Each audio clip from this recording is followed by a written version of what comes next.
I don't know why I'm crying. I do know why I'm crying. I'm crying because he was so sincere in the way that he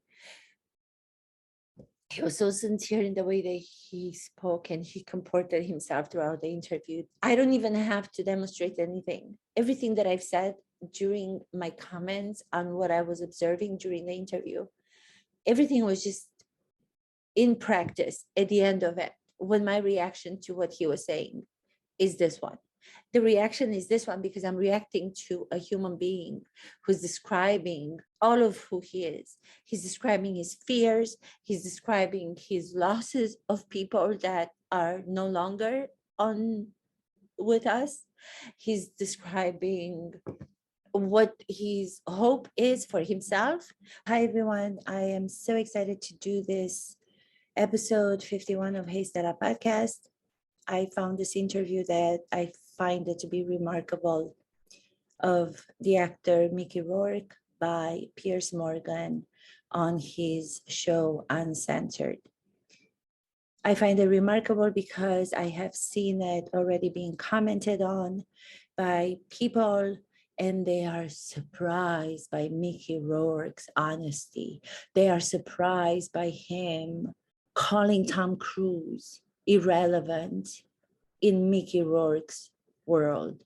They are surprised by the brutal, direct honesty when it comes to calling Amber Heard a gold digger. I'm surprised that all these commentary that are being made on social media all over the place are themselves surprised by his honest, sincere remarks. That's what blows my mind. Here we go. Acting legend Mickey Rourke defies cancellation, a stunning and sometimes scandalous career spanning 40 years, including a lost decade in the Hollywood wilderness. He's fought and feuded with the titans of Tinseltown, has an opinion on almost everything, and I'm delighted to say he joins me now live from Los Angeles. Mickey, great to see you. Great to see you. I heard you mustering before we went to the commercial break, what does uncensored mean? And I would say you are an uncensored man. Well, I'm my own man. How have you been? I've interviewed you numerous times over the years. You look in great shape. Yeah, the COVID thing actually helped me out a little bit because I was able to go around all the different sports shops and get all the workout equipment I needed for close to a year and a half. So I did nothing but train for, 45 minutes twice a day, and did a lot of reading and soul searching, and kind of tried to figure, I was working out a game plan for the third chapter and trying to go over all the mistakes I made the first two chapters and not making them again, because it just made life difficult for me, and Self-reflection. Where do you guys think that he gets this from? He gets it from being such an amazing actor. He gets it from understanding what the actor's responsibility is to self-reflect, to self-explore. Because as actors, the only instrument that they have is the self, the whole self. So he is going into his training of an actor to use as a human being. The human being that he is has to be all tapped into, so he can bring infinite number of different personalities, emotions, honesties, truths to the characters that he plays. He gets it. He knows how to do it, because great actors, and I consider him to be a great actor, are required to do just that. I've said this before, about over 20 years ago, I was in London actually at Blake's Hotel, sitting on the phone with Richard Harris, and Richard gave me some really good advice he said, Mickey, man, he said, listen, you can't beat them. There's too many of them, and they got too much money, and he says, you just got to pull back and I got off the phone with Richard, and I thought, nah, I'm going to do it my way. And, you know, and I made a big mistake because Richard had been there before me, and I really was an asshole not to take Richard sound, good advice that he gave. What have you learned about yourself, Mickey, in this? It sounds a fascinating journey. Before we go to the next question, I have to say Piers Morgan, I just love him. I know a lot of people either adore him and the other half don't, but he is such a straight to the point, direct questions. I always love that he's not afraid. He's unafraid to be completely have an opinion that might be in disagreement with the rest of the population. Mickey Rourke is talking about the fact that no matter how much you respect somebody, and that person is giving you the right advice in life, you still have to find out for yourself from your own mistakes. You have to go and do those experiences. You have to do it your own way, as so many of us can identify with when he says that. The brilliance of great actors is that you don't have to be an actor. You don't have to be an acting coach. You don't even have to be in the same or near the entertainment business. You can learn so much, and you can take so much. You can take so many teachings from what they say in interviews and from how they portray characters to relate to your life, because actors' manual with which they train is the same manual that we would be so lucky to have if anybody ever thought to write it. But there's no such thing. So the closest manual is the training of the actor that comes to giving you all of the tools, practice them, use them to have a better chance at living a better life. He goes, I should have taken the advice. I didn't take it. I wanted to do it my way. Who doesn't relate to that? You've been on here. What have you learned most about yourself? Well, you know, the biggest thing was I came from a very shameful upbringing, and it was very violent, and it was very physical abuse and mental. And when I left home at like 14 or 15, I didn't realize, I was so happy that the physical pain was over, because that was horrifying. That went on for nearly 10 years, but I didn't realize that it was going to fuck me up in my head, my way of thinking, my way of dealing with people, because you know, you have a choice when you're abused physically. At the time, I wasn't thinking about it mentally. There comes a time, and it happened when I was about 14. And when you're living in shame, there's nothing worse than that. So you got two choices. You either live in shame and you become like a broken soul, a broken person, or you get hard. And I chose to get hard. Not by choice, just by survival. And I'm going to stop again, because I just think that this moment of him revealing the fact that his childhood was not a perfect one. When I hear people say, some actors that I work with, when I ask them about their childhood, because as actors, you have to go into everything from your life. You have to look at not only the joyful things and the joyful moments, but also the sad, the violent, all of it that you can imagine that's on the spectrum of our humanity has to be analyzed and has to be questioned. So you can bring those pains through the character that you're portraying, and you can illuminate them and get them out to light, so they won't be feeling so dark inside of you. For those people out there who seem to think that the more you don't think about horrible things that happen to you, the more you don't talk about it, the more that you just hide them, press them down somewhere inside of you, they're just going to go away. They're not going to go away. They're going to be buried alive. I heard somebody say that. They're going to be buried alive. They're still going to be eating away at you. And as the time goes, they're going to become worse and worse and worse. For someone to be able to reveal that he's had a childhood that wasn't all perfect, it was physically violent. I'm so sorry to hear that. I didn't know. But for him to have the courage to reveal it, that already tells you why he's been able to do the characters that he's done with such humane understanding of them. Violence, who doesn't relate to, it doesn't have to be physical violence. Who doesn't relate to being bullied? Who doesn't relate to being verbally abused? Who doesn't relate to somebody else making fun of them when they were children? I certainly relate to so many of the things that he's talking about. When I hear people say, no, my childhood, I have nothing. I don't think I can go there because I'm not going to have anything to extract from it if I need to portray pain for my character. Well, think again. It doesn't mean that you don't have anything. It means that you're not ready to go there. And it's okay to not be ready to go there. You might want to go there with a therapist. You might want to go there with somebody in the profession who can help you before you can get back to acting.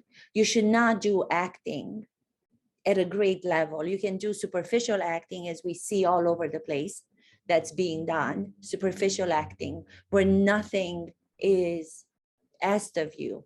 There's no giving at all. That doesn't hurt anybody. But if you want to do great acting, the acting that he's talking about, then you have to heal yourself with a professional first, and then you can get back to acting. You cannot consider acting to be the healer. The craft of acting, the art of experiencing, which is the craft of acting, is a healing process, but it does not substitute for a professional who can help you as a therapist in healing. I want to make that very clear because people seem to confuse it. Sometimes people say, oh my God, I'm so glad that I found this class. I feel so much better about my issues. And I always say, I'm not a professional psychiatrist. I'm not a professional therapist. I'm an acting coach. You need to separate the professionals and you have to go do sessions with them to get your instrument to be ready and better, because you don't want to damage it. If you're not ready to do acting at his grade level, then you really need to be talking to someone. You really need to be starting the process of healing with a professional. But again, courage. Who's going to reveal? Courage on his part to reveal that. Courage. It takes courage, because that shame that he's talking about, we all feel. We've all had moments of shame. How many of us are ready to reveal them? Well, as actors, you must. That's your responsibility. Because if you're not going to, the characters that you are giving the opportunity to portray and are lucky to portray, these human beings. By the way, Strindberg, the famous writer who's very known for the play Miss Julie, he did not even want to call the characters in his plays characters because he was afraid that people were going to misunderstand them to be one dimension, a facade of a human being. He called his characters souls, because the characters are human beings. When you are portraying them live on stage, or you're portraying them on the big screen, on the small screen, you are giving those characters breath.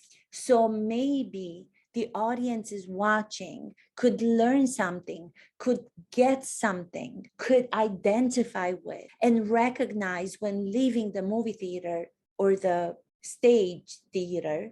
When they go home as audience members, they can breathe a little bit more relief, recognizing themselves to be as humans as those characters are.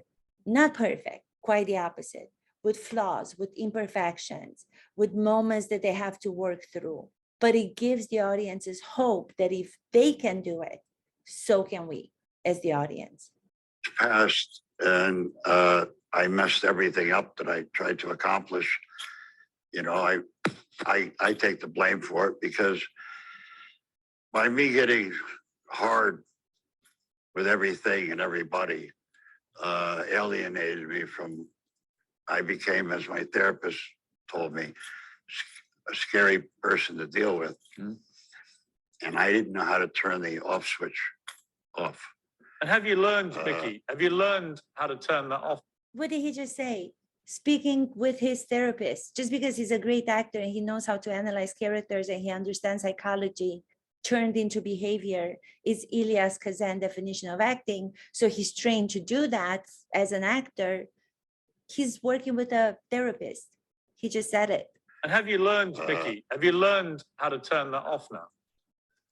Great I've question. learned, well, it's interesting. I went to therapy for 23 years and I didn't ever think I would, but the therapist said to me one day, he said, after about 3 or 4 years out of the 23 I went, he said, you have absolutely no regard for repercussions or accountability. Oh, He says, that's just not in your DNA. And I realized with dealing with people who deal from an authoritarian place, producers, who think that they can treat you a certain way because they're the ones with the money and the power. They finally ran into a cat that didn't give a fuck about their money and power. I've got to watch your language, Mickey. I'm sorry. I'm afraid I have to apologize when you do that. But I understand why you feel this way. Yeah, I apologize.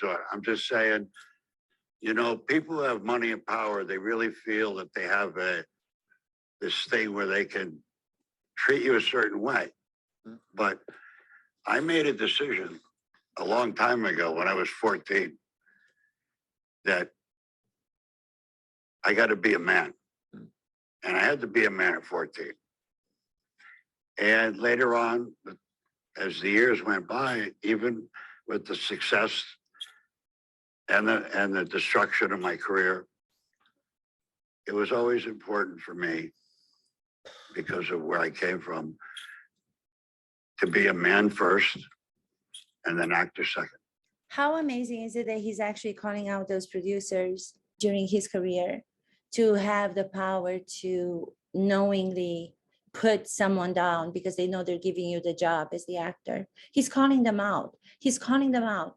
Who cannot understand what that means? Because it's not just in acting that those things are happening. We're watching now what's happening on television with all the reveals of powerful men in different professions who have been abusive towards people in lower positions than them. They've been abusive for years. People enable them to be abusive, verbally, sexually, in all sorts of ways. And you're afraid to do anything about it when you have a position that you know you can get fired from in any kind of field. You're not going to do anything because you're going to be afraid. You're going to be afraid that nobody's going to believe what you have to say because you're a nobody in comparison to them, because that's how they make you feel. That's why I keep talking about the producers who are in these positions of hiring actors should give new blood, should give new actors a chance, because they might be surprised by what the new actors would bring, and the money will come. They would probably make more money than they think they would by staying with the same actors and hiring the same actors all over again, because they want to be safe. So they cast the same people because they had proven to have made the money in the previous films. They're so afraid of taking a risk. Actors take risks all the time, the great ones. I find this interview to be so beautiful, and to hear the commentaries by other people. You'll see the moments that I get to, which I talked about, Tom Cruise and Amber Heard. The reason why he's saying the things that he's saying about those two people is because that's his honest truth in his opinion. And he's not even being personally attacking them. He's talking from his understanding of what he sees when he sees Tom Cruise and when he sees Amber Heard. Let the man speak freely. Just because he's not being polite. Everybody wants politeness all over the world. Polite. Let's be polite. As actors, you can't be polite. You have to let politeness a little bit to the side when you embrace acting. I'm not saying that you have to be mean. I'm not saying that you have to be damaging to another person or to yourself, but politeness doesn't help anybody. You're not helping your partner on stage or in front of the camera by giving the partner what they're expecting, because there's not going to be any surprise happening between the two of you. It's going to be just a boring scene. There's no human involvement in that. Life is not planned. We might plan it, but there are moments that happen which we have to deal with. The same way the actors have to do the same thing. They know what the script is. They have the safe environment, but then they have to let go and find the spontaneity and the moment-to-moment surprising work. That's another lesson for life. Because no matter how much you want to plan life and you want to consider yourself, if only I'm going to be polite and I'm going to plan it this way, everything is going to be fine. It's not. I'm sorry to disappoint you. There are things that are being thrown at you. There are punches, literally, and as a symbol. Teachings from actors. If only more people would freaking know. I interviewed just before the wrestler came out, and it was an incredibly powerful interview because he'd been in the wilderness for so long then. And then suddenly the wrestler came along and propelled you back to the top again. What was that moment like for you? But I'm back in the wilderness after the wrestler. But you're not really, though, are you? I don't think you are. Not really, because what I learned to do was I wasn't going to let anyone put me on the shelf. Yeah. All right. Because I've got enough ability, and I've got more ability than most actors that are walking around. And if I could just behave myself, there's a lot of young up and coming directors that aren't afraid of how I used to be perceived. When you see Mickey, when you see someone like Tom Cruise, grossing $1 billion with Top Gun Maverick, the sequel, 35 years or so after the first one, what do you think of that? That doesn't mean shit to me. The guy's been doing the same effing part for 35 years. I got no respect for that. Really? I don't give it. No, it's really, brother. I don't care about money and power. I care about when I watched Al Pacino work and Chris Walken and De Niro's early work and Richard Harris's work and Ray Winstone's work. That's the kind of actor I want to be, like Monty Cliff and Brando back in the day, and a lot of guys that just tried to stretch as actors and be the. You don't think Tom Cruise is a good actor? I think he's irrelevant in my world. Fascinating. Did he catch you by surprise a little bit, Piers Morgan, when he said that? I'm not sure how much of the interview was prepared before, but I would have said the same thing. This is the moment that everybody's been blasting all over. How could Mickey Rourke have said such things about Tom Cruise? Mickey Rourke comes from the actor studios, select few actors to be members. The one actor studio were Lee Strasberg, Elia Kazan, and I think I heard somewhere or I read somewhere that when Mickey Rourke auditioned for the actor studio back in the day, it was Elia Kazan who said that it was the best audition that he's ever seen. It was either Elia Kazan or Lee Strasberg, but I think it was Elia Kazan who said that it was the best audition that he's seen of all the people that he's seen auditioning for the actor studio. My God. And then he's coming from that world of the actors understanding the work in such a way that majority of the people are not getting to this day. It doesn't matter that there's a celebration of the actor studio of 75 years this year. There's so many imbeciles on television who are talking as experts on acting, and they have no freaking idea what they're talking about. When Mickey Rourke is talking about Marlon Brando in the early days as an example of what he wants out of himself, and that's what he's been training and stretching himself for as an actor. All of these amazing people who are method actors, who are artists. Tom Cruise is a movie star. He might have had a couple of movies in the beginning of his career, in my opinion, before he got into Scientology. Scientology is stopping him from the later part of his career to reveal emotions. From my understanding, from a couple of readings and watching that show that they have on about it, all of the things that acting is not about. So yes, Tom Cruise in his youth, in his young career, before he got so involved into Scientology and he grew in the ranks and he became almost at the top of the ranks of Scientology, was a good actor, but now he's not. There's nothing wrong that Mickey Rourke said by speaking his opinion, and he even gave the reason why in his world Tom Cruise is irrelevant. He gave the comparison, he named the other actors who are artists, members of the actor studio, if not all, some. He's a member of the actor studio. He understands the work, the method work that requires of you to show emotions that you might not feel comfortable to show, but the character might need for you to go there. Well, Tom Cruise doesn't go anywhere. He goes and he jumps and he flies and he's a great movie star and he's an action figure and his movies are making millions. And now I heard the first time billion with this new Maverick movie. Good for him. But don't blame Mickey Rourke for saying something that's so visible, for saying something that's so truthful. The reason why you're making comments about how dare he says that, or how can Mickey Rourke go as far as to call Tom Cruise irrelevant, he's making the comparison between Marlon Brando and Tom Cruise. He's making the comparison from Al Pacino in his early years or Robert De Niro in his early years. He's already giving you more of a specific answer to why he's saying that Tom Cruise does not belong. He doesn't make part of that group. Mickey Rourke is one of the group.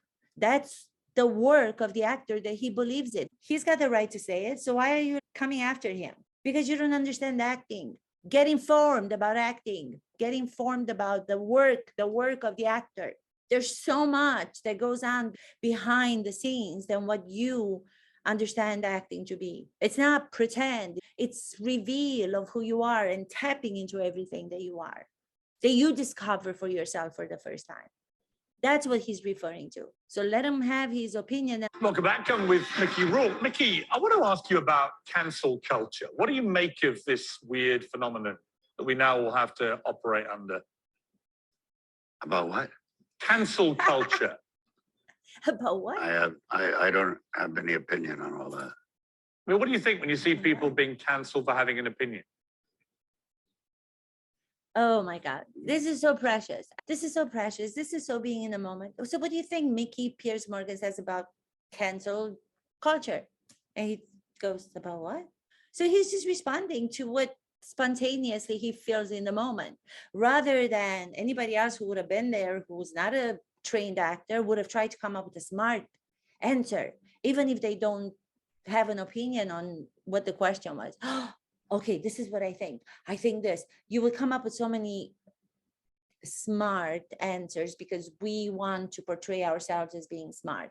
We want to portray ourselves with intelligence so people like us. And I'm not saying there's anything wrong with it, because we all have that. It never goes away. We just want to be loved in the end. We want to be appreciated. We want to belong. We want to feel that we are worthy. And we need that confirmation from other people. But he just said, what? Censored culture? I don't know. Because he's done so much. He's been through so much.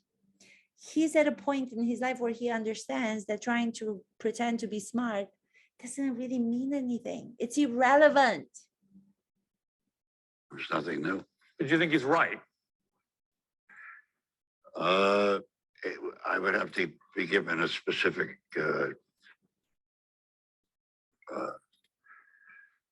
case. Well, I'll give you one. So Macy Gray, the singer, came on my show last week and said what her definition of a woman was. And she got so much abuse for her honest opinion that she had to go on the Today Show in America and effectively back down on her opinion, which I thought was ridiculous. There's an example of the kind of mob mentality. I don't think anybody should have to apologize for what their personal opinion is on any matter, unless their personal opinion is very narrow-minded and it's going to hurt other people. Oh my God, did you guys hear what he just said? So you do not have to apologize. How many times don't we say in everyday life, I'm sorry, I'm sorry. Oh, hi, I'm sorry, I'm sorry. Okay, I'm sorry, I'm sorry, I'm sorry. Because we've been so conditioned to say, I'm sorry for nothing we have done wrong.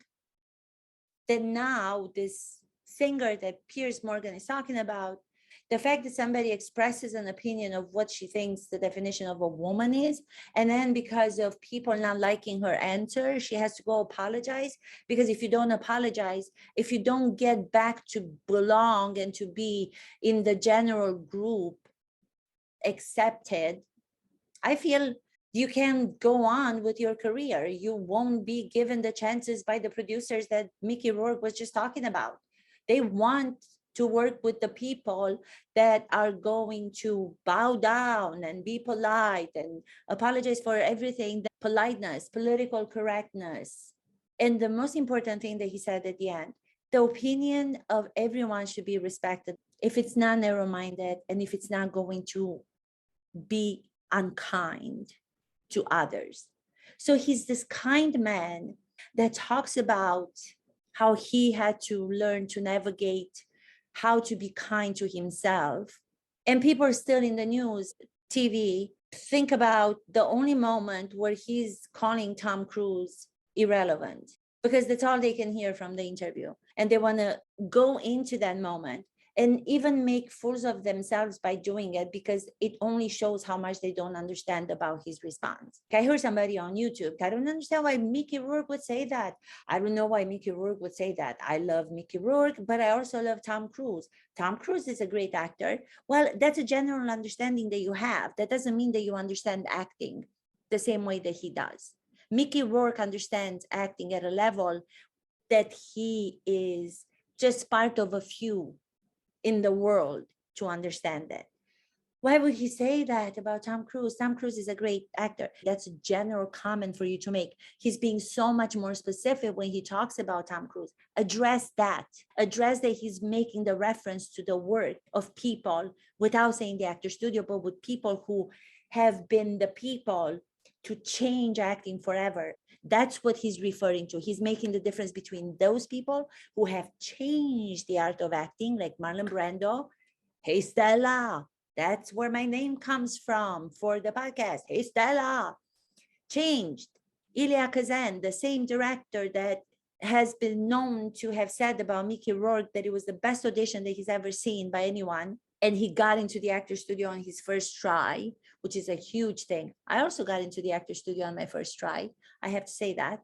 Most people, even famous people, they've tried for like years, because you can only try once a year. So they've tried for years. That's the comparison. He makes the comparison between Tom Cruise being from a different group that he, Mickey Rourke, doesn't care about. He doesn't care about money. He doesn't care about that. He cares about the artist work. He cares about the artist going on the process of understanding the instrument so they can keep bringing new stuff to the characters instead of the same character that Tom Cruise has been playing all his life. This one I'm referring to the new film. That's what he's saying. He's saying nothing unkind about Tom Cruise. Nothing. That's why he talks here about the opinion of people being respected if it's not unkind. So he's always referring to kindness as an important element in what he believes in. You said some interesting stuff about Vladimir Putin after you met him in 2014. You wore a T-shirt with his picture on it. Yeah, that was 2014. Okay? No, that's what I said. Yeah. So I wanted to ask you whether you're. I just want to make that clear. Okay. Yeah. I went over there in 2014, and it was some sort of event where some entertainers from the States came over, and he was dancing with Sharon Stone, and he actually was singing a song on a piano. And then he invited me specifically to go to his hometown in St. Petersburg to visit a home that took care of little tiny children that had kind of incurable cancer. And that was really heartbreaking to go to. And I was talking to all these little kids, and I remember I gave a rosary of mine to one of the little girls. And I looked over at Vladimir, and I could see somebody that was genuinely concerned about where we were, and someone who was empathetic, and he was there for a sincere reason. But how do you square that, Mickey, with the guy we see now? Okay, 2014, the event happened. I didn't know about this. I now seem to remember some of the clips that I've seen with all these, as he said, Sharon Stone, movie people, movie stars that were there. And I remember Putin was singing. I think those are some images that are coming back.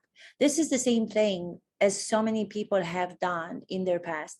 There are things that you do as a human being that you are ashamed of.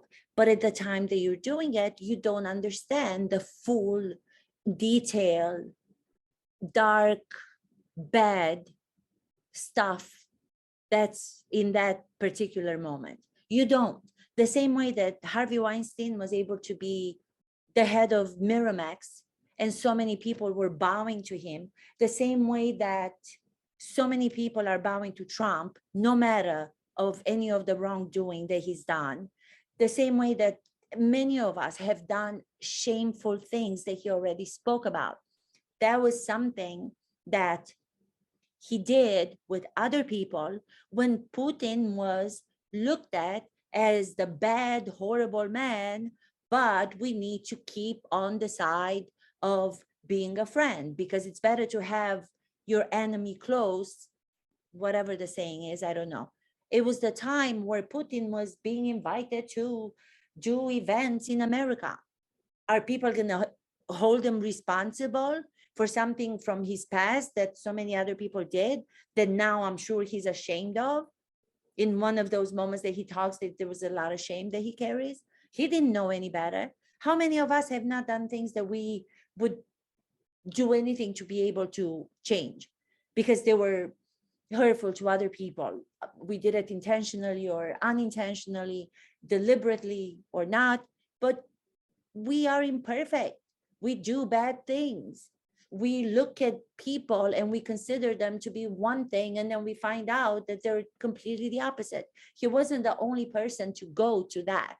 That's all I'm trying to say. Monstrous Putin that now is killing people in Ukraine for no freaking reason, and nobody's stopping him. Why not stop? Why not do something now? Having understanding of who he is that you didn't know at that time. I'm saying about politicians, and stop the man. How is it possible that in 2022, there's a monster that's killing a population of one of the biggest countries in Europe, and there's nobody doing anything about it?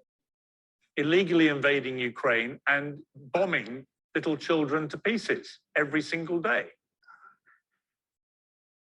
That's the thing that blows my mind, because it's like two brother countries, and it's like, I don't understand what he wants. And it's like, not only combatants are getting killed, but old people are getting killed, young people are getting killed, schools are getting targeted, hospitals are getting targeted, you know, and all that shit's not right. You know, I saw a guy, an image of a man who was looking in a hole, in a ditch, and he was looking for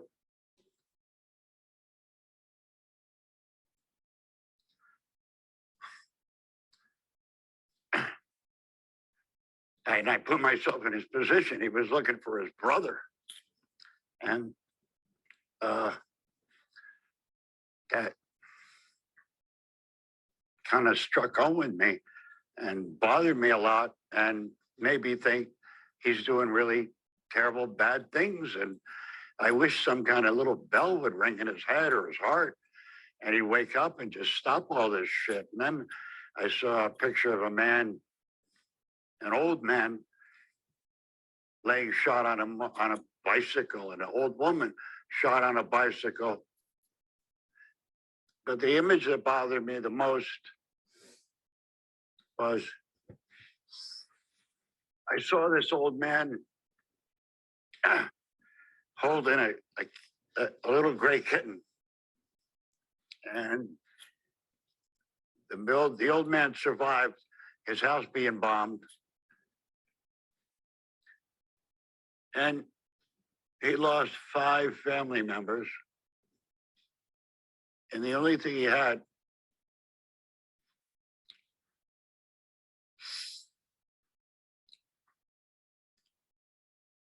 kind of hard for me to talk about. The only thing he had was this little gray kitty. And I looked at that image, that fucking image, sorry. And I said, how can I have anything to worry about? Losing a movie, somebody saying bad shit about me, or I'm having a bad day. And I'm looking at this old guy holding a little kitty that crawled out from the rubble. And that's all he had. And he lost 5 family members. And ever since that day,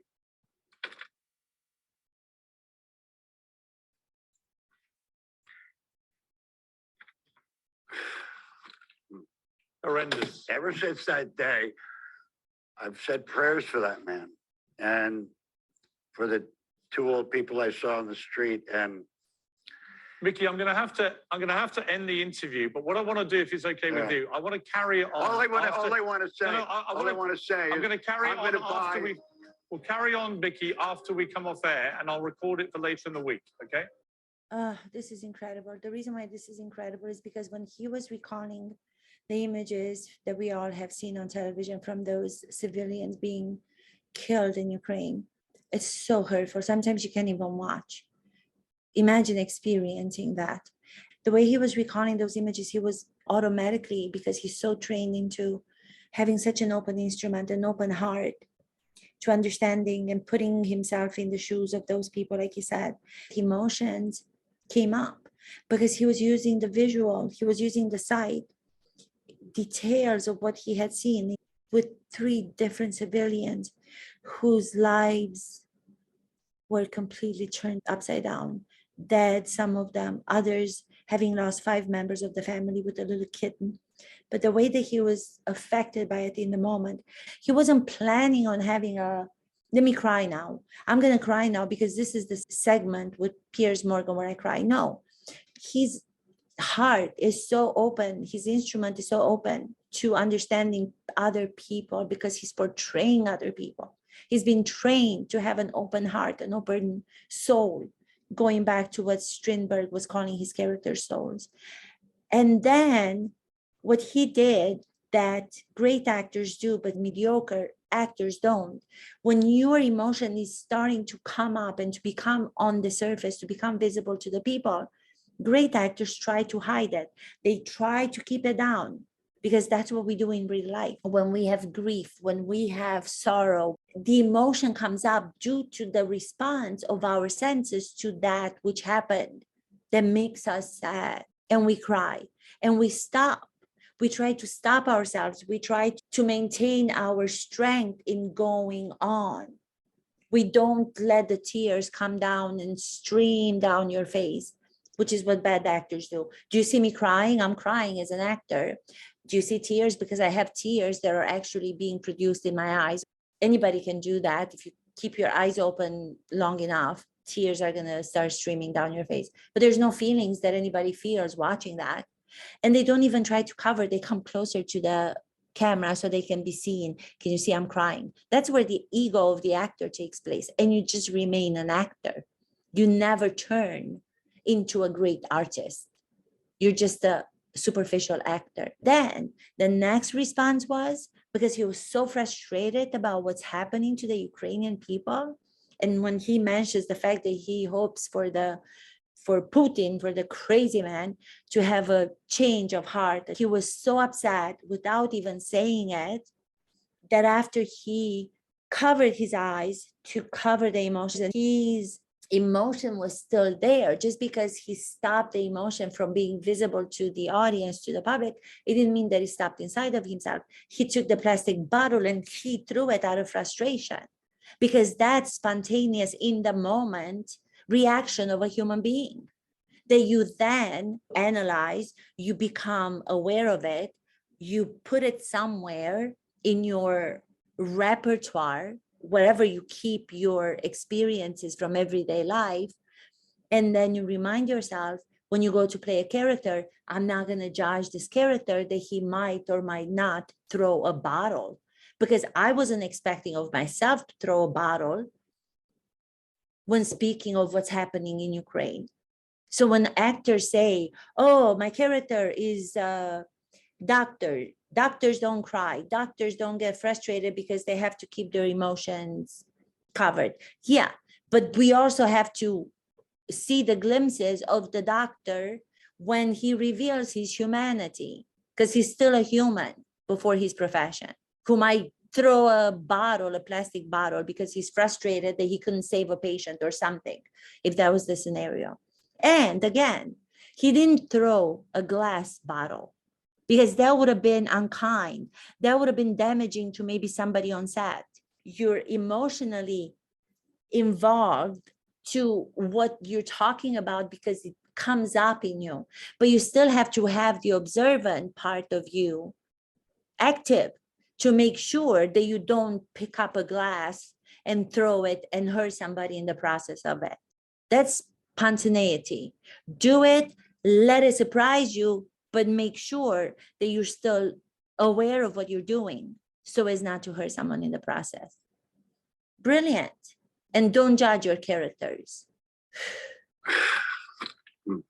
Horrendous. Ever since that day, There's the moment. I've said prayers for that man and for the two old people I saw on the street. And Mickey, I'm gonna have to end the interview. But what I want to do, if it's okay with you, I want to carry it on. all I want to say, I'm going to carry it on after we'll carry on, Mickey, after we come off air, and I'll record it for later in the week. Okay. All right.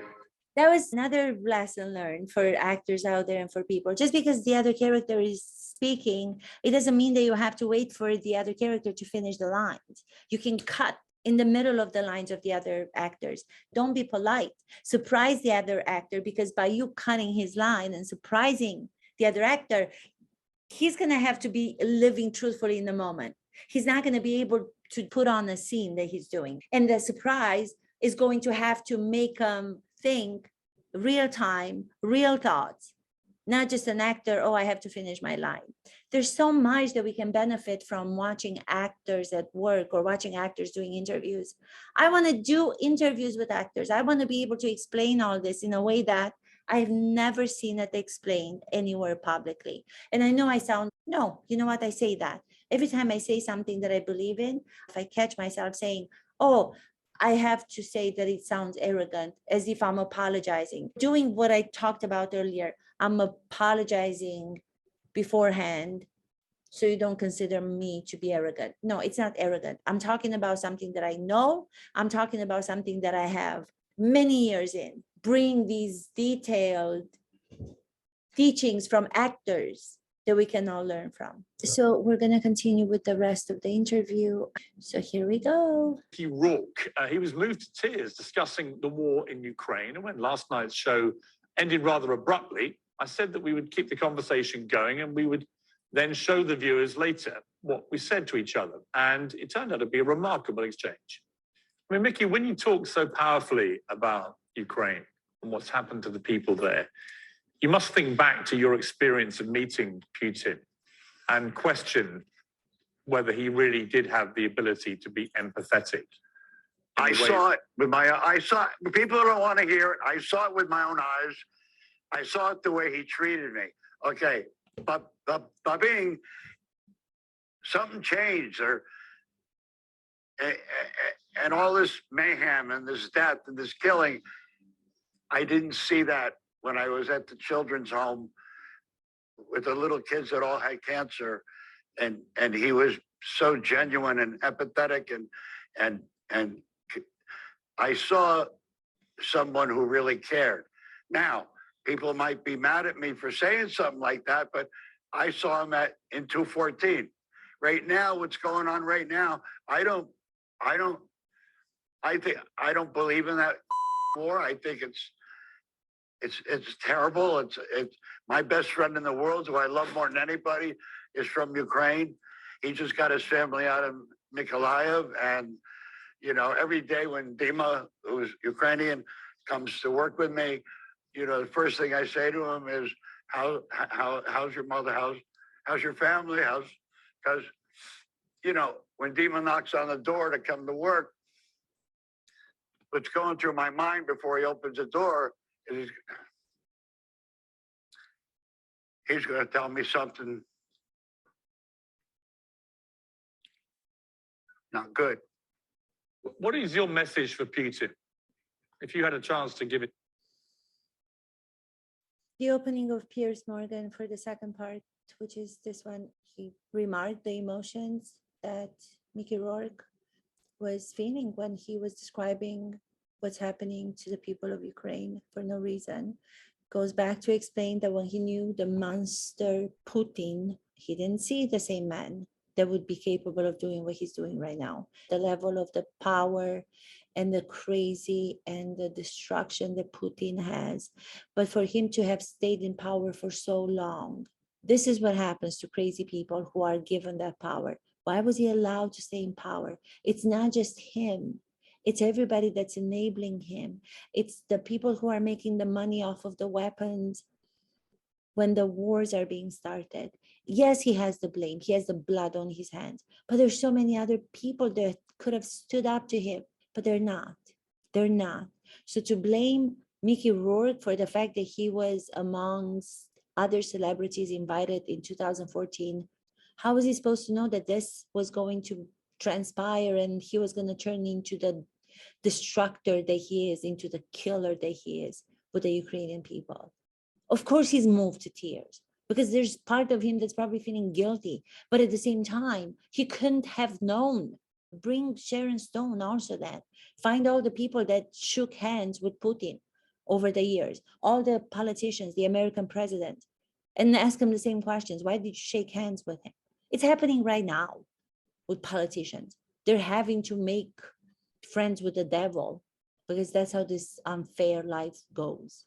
And of course, he's moved Piers Morgan because he's a sensitive human being.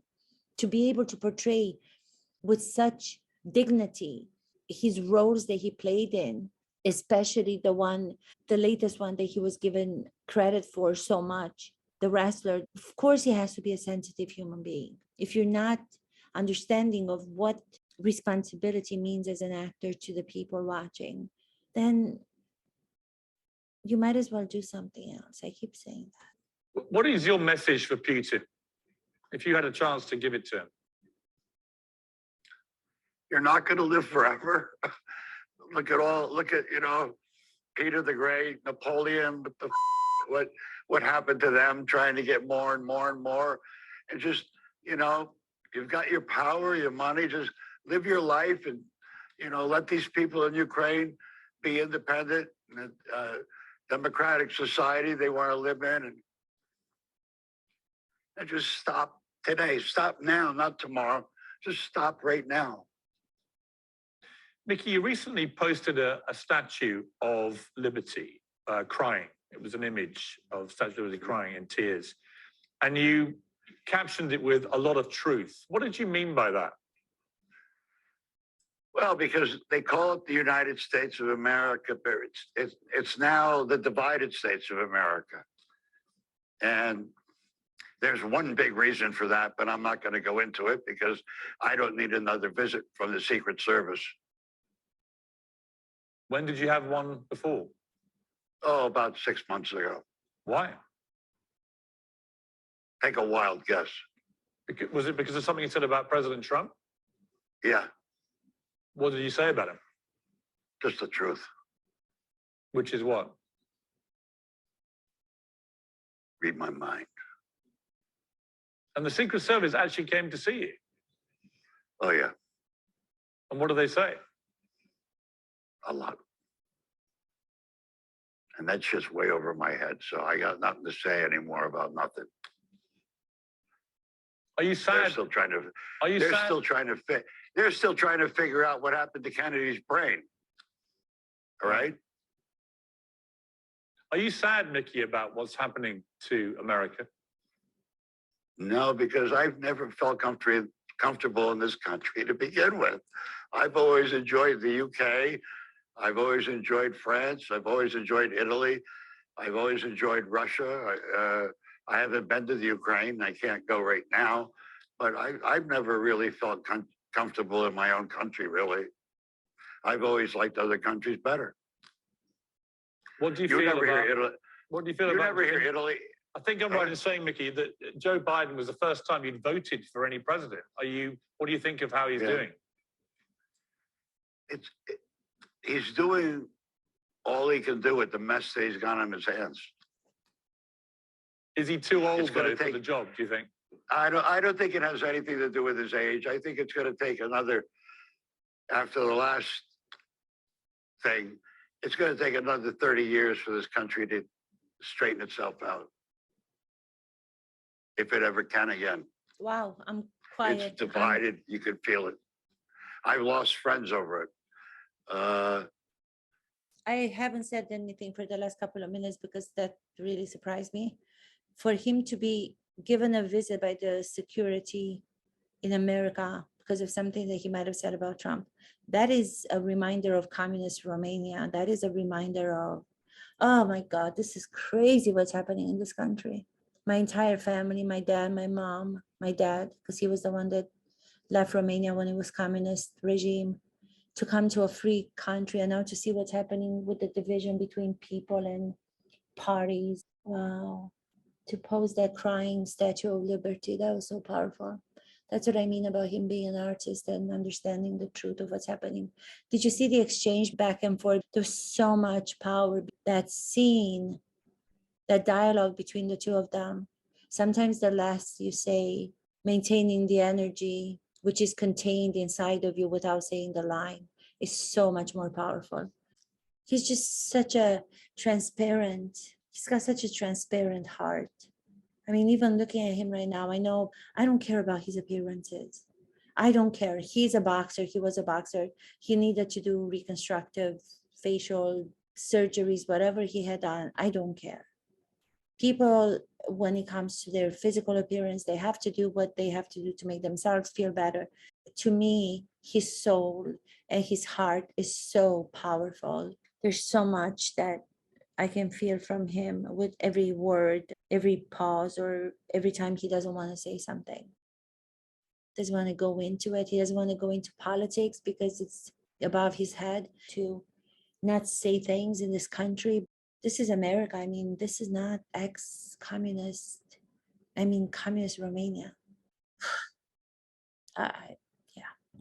It's divided. You can feel it. I've lost friends over it.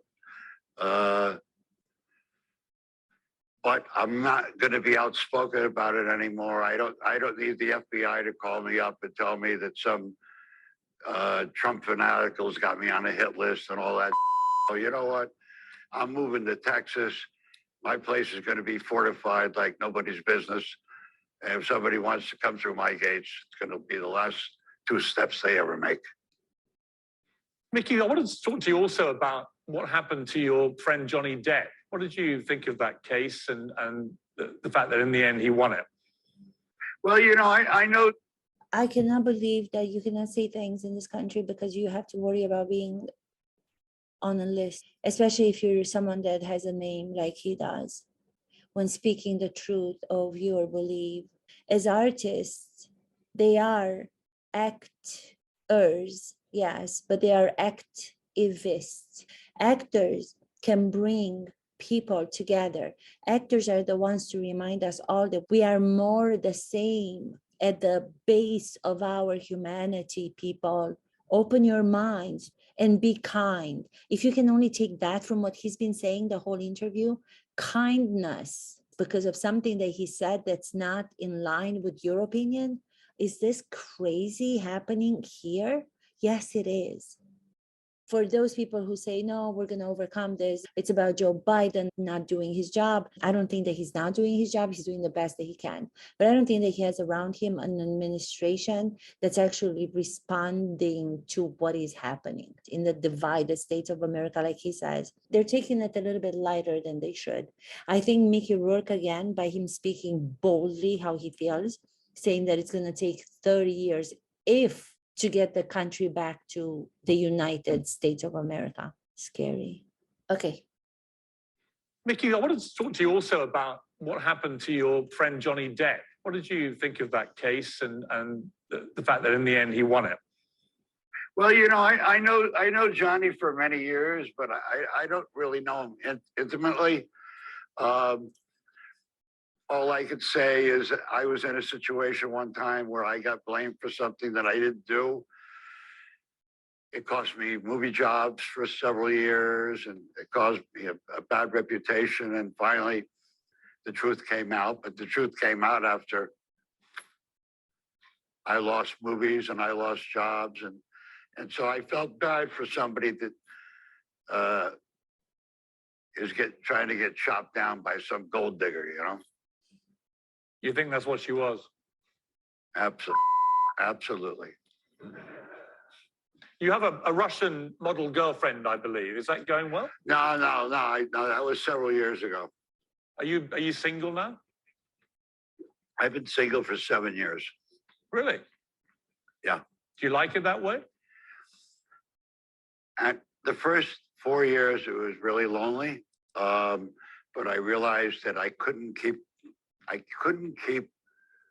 going out with women that were gonna, if I ever have a relationship ever again, I hope maybe somebody comes into my life that I can trust. How many times? Otherwise, how many times have you been, would you say, properly in love in your life? once. Once. Oh Who my with? God, that makes me sad. You know who with. Well, you tell me. You tell me. I'll guess it was Carrie. Yes, it was. She was the love of your life. That was 23 years ago. We haven't seen each other or spoke. If you did see her, what would you say, Mickey? Oh my God, this is so Nothing. emotional. This is so personal. Do you have any regrets about the way it all ended? I've got a lot of regrets about a lot of things, you know, so that contradicts that Frank Sinatra song.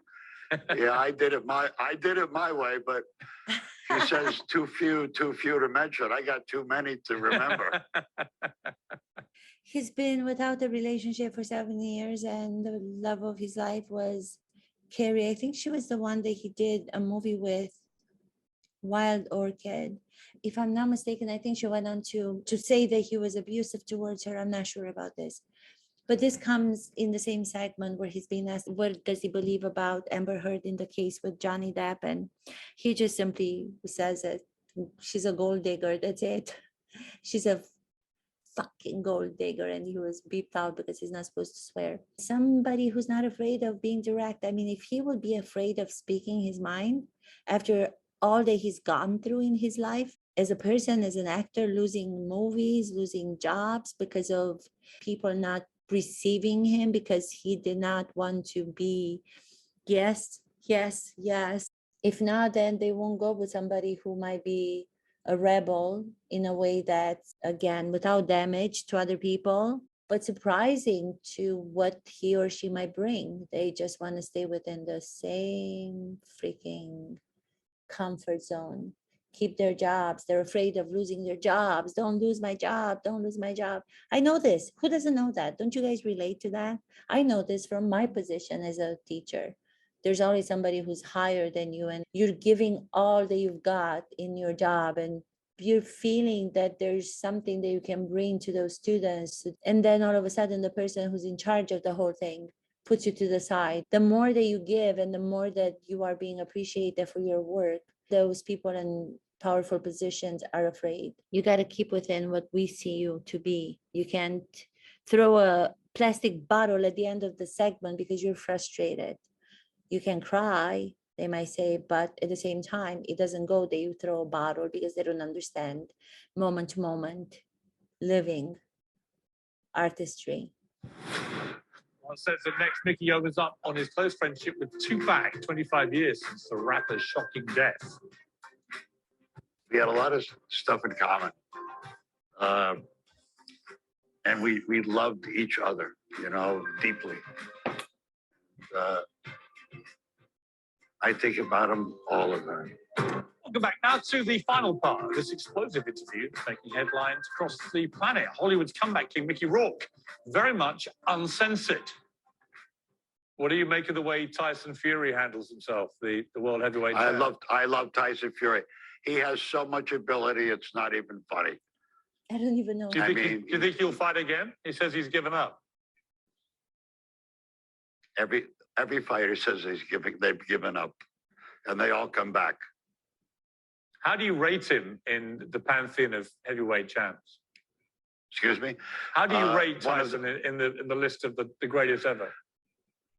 One of the very best ever because of his size, but he's also a very fluid fighter. He uses feints.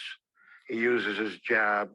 He's very intelligent. He's got a very extremely high boxing IQ, and it's in his blood. And he knows how to pace himself. Plus, he takes one hell of a punch and gets back up. When you were boxing, Mickey, obviously you got to know a lot of boxers. You got to know the art of boxing. You were a very good boxer yourself. Who is the boxer in history of any weight you would have least wanted to get in the ring with at their peak? Well, there's two different things there. There's like a great fighter like Lennox Lewis that is eventually going to catch you because of his height, his reach, his boxing IQ. And then there's the first 4 or 5 rounds with Mike Tyson. Yeah. You know. One fighter I admire so much is from your country was Henry Cooper. Oh, yeah. Yeah. Yeah. Well, he could have beaten Ali, couldn't he? He had a chance. Well, he actually did. If the gloves didn't get cut, the time would have ran out. Yeah, that's what I mean, yeah. Yeah. Yeah. Oh, yeah. Do you still box, Mickey? Yes, I do. Yeah. I'm trying to decide if I'm going to have one last one. Oh. Mike Tyson is still fighting. Why don't you finally get in the ring with Tyson? Test your theory. I don't mess around with anything over 220 pounds. He's so funny. No. How is your feud with Robert De Niro going? Is that showing any sign of thawing? There's no fuse. It's just a lot of people trying to stir up. You know, I have nothing. I have no feeling whatsoever on the subject. Who is the greatest actor you've ever seen? Aside from myself? Aside from yourself?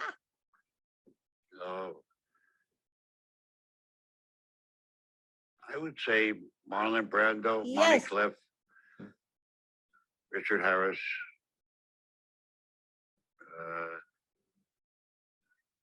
Who? Charles Bronson. He was great. He was great, actually. But you are a great actor, Mickey. I mean, you are one of the great actors. When you were on your absolute A game, you were up there with any of the greats, I think. Well, I'm back on my A game. You think you still are? No, I know I am. Good for you. Are you considering any roles at the moment you think could show us? Well, I just had a great experience with Roman Polanski. I'm going to go over to Paris to work with Jean Reno and Vincent Cassel, and so we've got some very interesting projects lined up. You know, on Polanski, I mean, it's a very controversial figure, Polanski. He is technically a fugitive, child rapist. Well, aside from, I don't know much about that because he never went to court, and there were a lot of people that told their side of the story where where he already had taken off. So, well, he did go nobody to court. He did go to court, Mickey. He got convicted, and then he absconded. well, I didn't know all about that. I only know about working with him as a director and it being one of my most pleasurable experiences acting ever. And if I could work with him one or two times, I would really be very fortunate and very happy. So I loved working with him. It doesn't bother you that he fled justice? No. Really? Yeah. I mean, would you work for somebody like Harvey Weinstein, for example? Knowing what you know now? I turned down a couple jobs from Harvey Weinstein.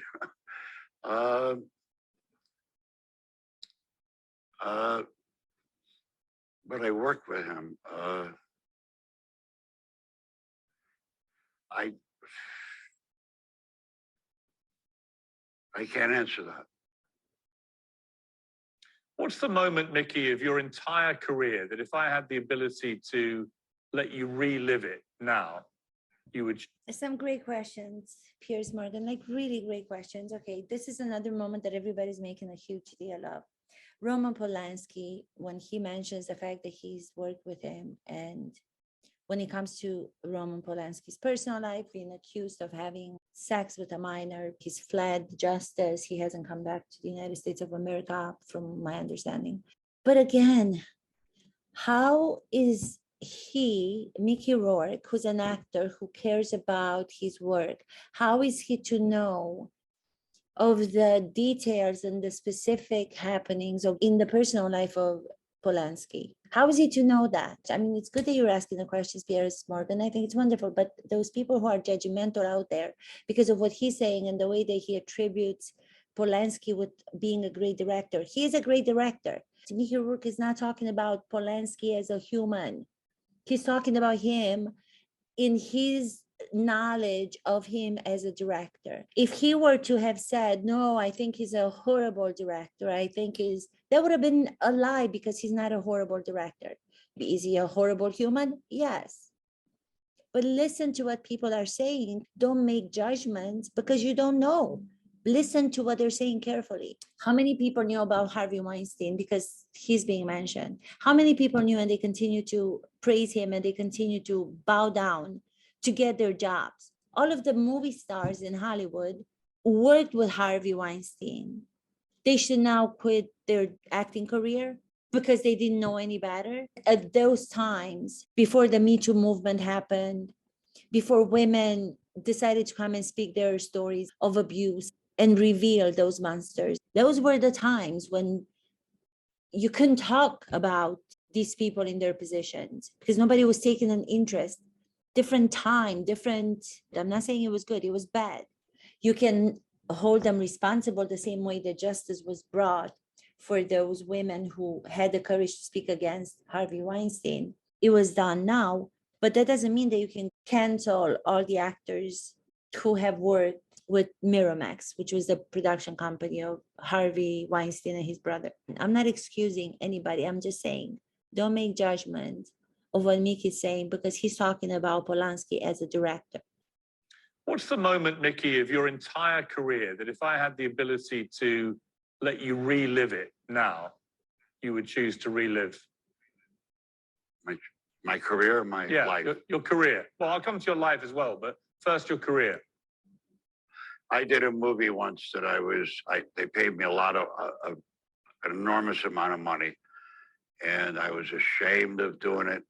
I was ashamed that I sold out, and that's when I left acting and went back to fighting for 6 years. And so I really regretted doing this one particular movie because they paid me a lot of money, and I went and bought a big house and all that. Which was the movie? Harley Davidson and the Marlboro Man. And if you had your time again, you just wouldn't do it? Absolutely. I loved working with Don Johnson. It was just I didn't like the material or the director was can I say? Yeah.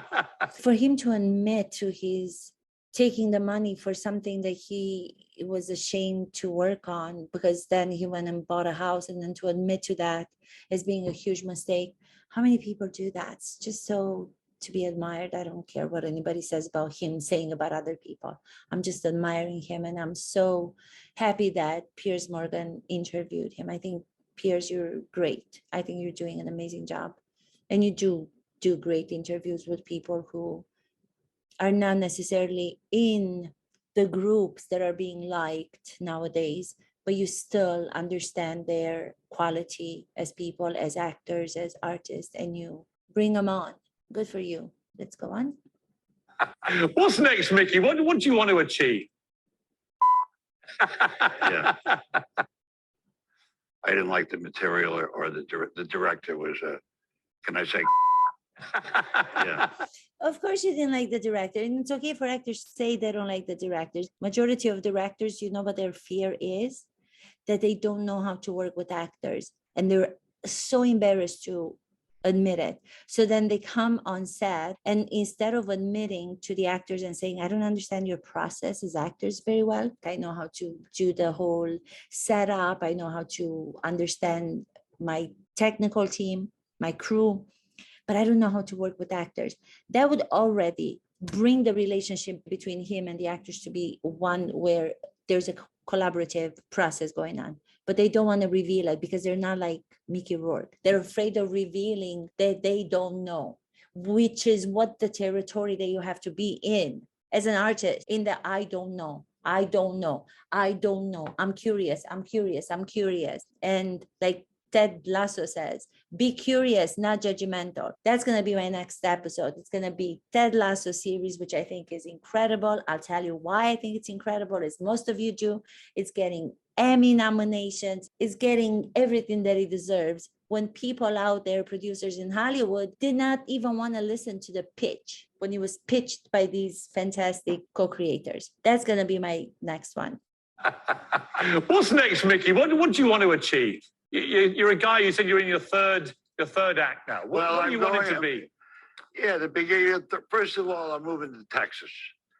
I think that's going to be really good for me, to be in a place where I don't know. I could be around horses, which I love, and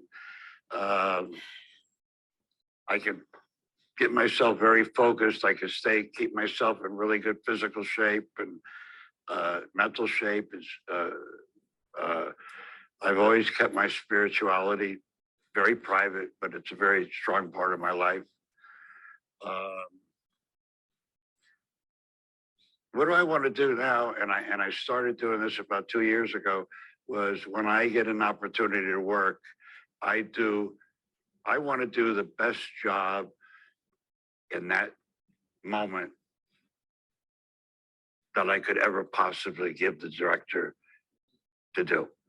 In other words, I'm not going to walk through it. I'm going to give him everything I got, because from now on, every job I get, they're going to get all of me. What does it take, Mickey, to be a truly great actor? I think a lot of hard work and discipline. And to be able to be brave enough to make choices that are interesting choices that are either going to be really, really good or terrible. And the other question I wanted to ask you, what was it like to party with Tupac? Okay, before this segment, I just got woken up again. I was relaxing in the chair because the whole episode I was trying to look nice to show you guys my décolletage. And then I just kind of let go because it's been a long interview, a great one, but I let go, and then this just brought me back. That was absolutely fabulous. Can I listen to this one more time? When it comes to questions about acting, what do you want to do? What does it take, Mickey, to be a truly great actor? What do I want to do now? And I started doing this about 2 years ago. Was when I get an opportunity to work, I want to do the best job in that moment that I could ever possibly give the director to do. In other words, I'm not going to walk through it. I'm going to give him everything I got, because from now on, every job I get, they're going to get all of me. That makes me very emotional because I understand exactly what he's saying. And this is what he means. This is where he's going back to the beginning of his interview when he was asked about Tom Cruise and why he doesn't consider Tom Cruise to be relevant. Because this is what he is knowing to do, that he hasn't maybe done throughout his career, and now he regrets it. But he's going to, from now on, give all that he's got, all of who he is, to the roles that he is playing now, because he understands the responsibility that an actor has for the audiences, to themselves, and to the characters they portray. It's the actors that keep societies reminded of our common stories. And of course, you have to give all of yourself when you do that. I think a lot of hard work and discipline. What does it take to be a great actor? A lot of great work, a lot of hard work and discipline. That's exactly right. Discipline, discipline, discipline. Ongoing training, physical, mental, spiritual, that he already mentioned before.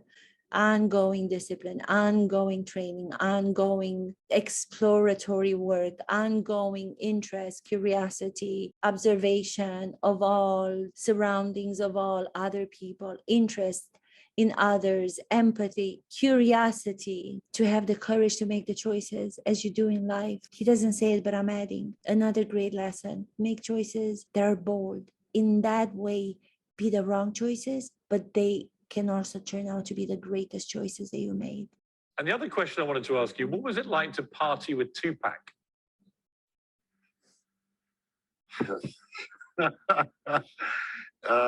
We never saw the daylight.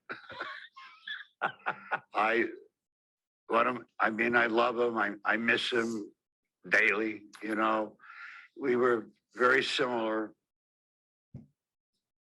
We had a lot of stuff in common,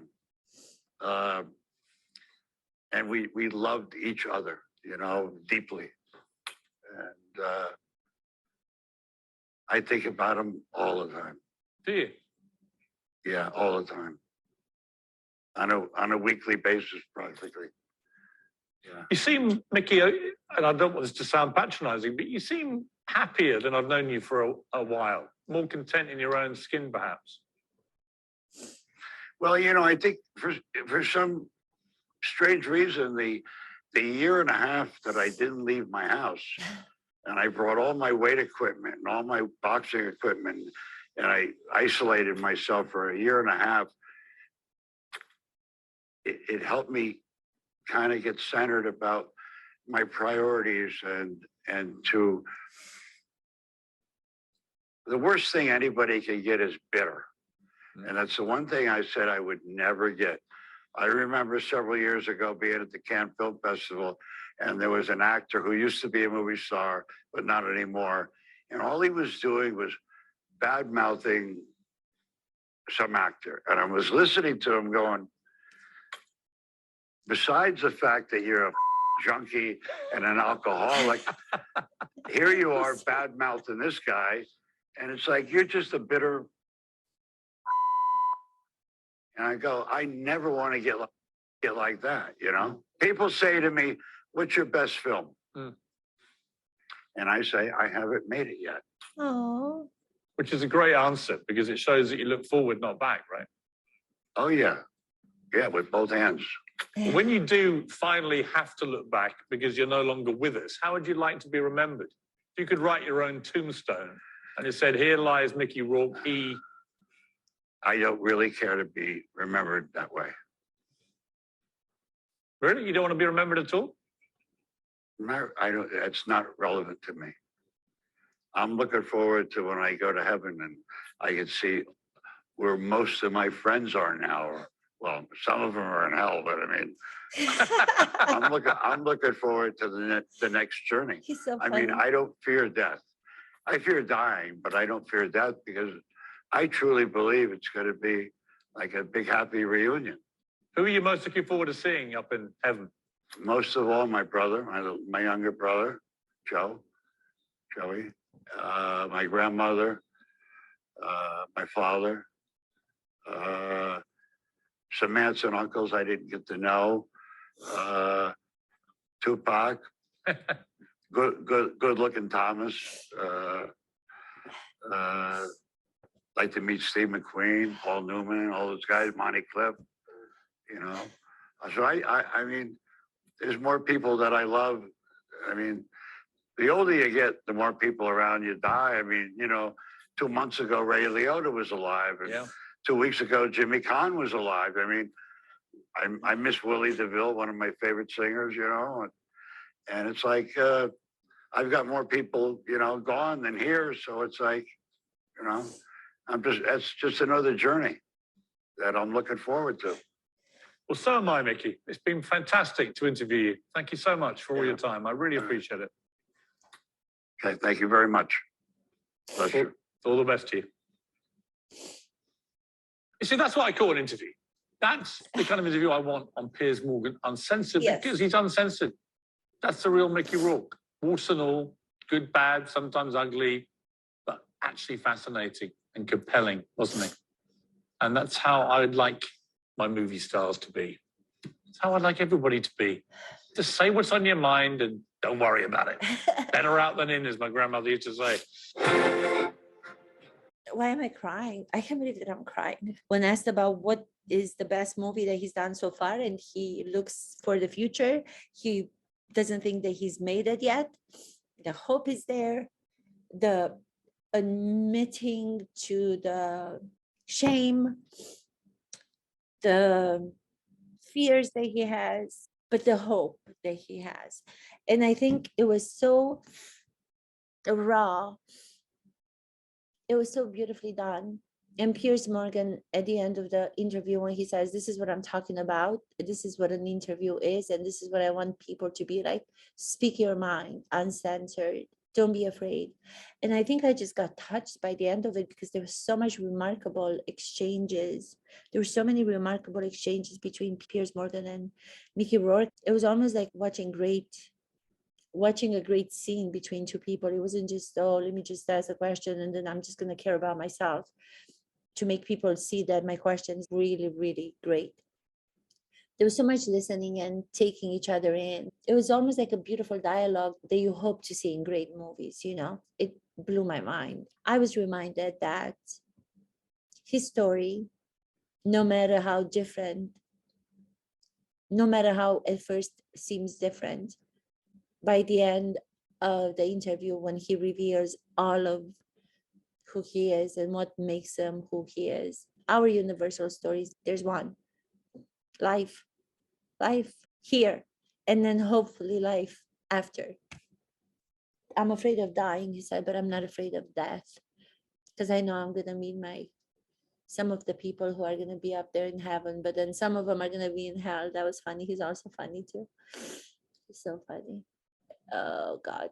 Do you guys understand why you have to stop making comments on remarks that he makes about Tom Cruise or Roman Polanski or Amber Heard?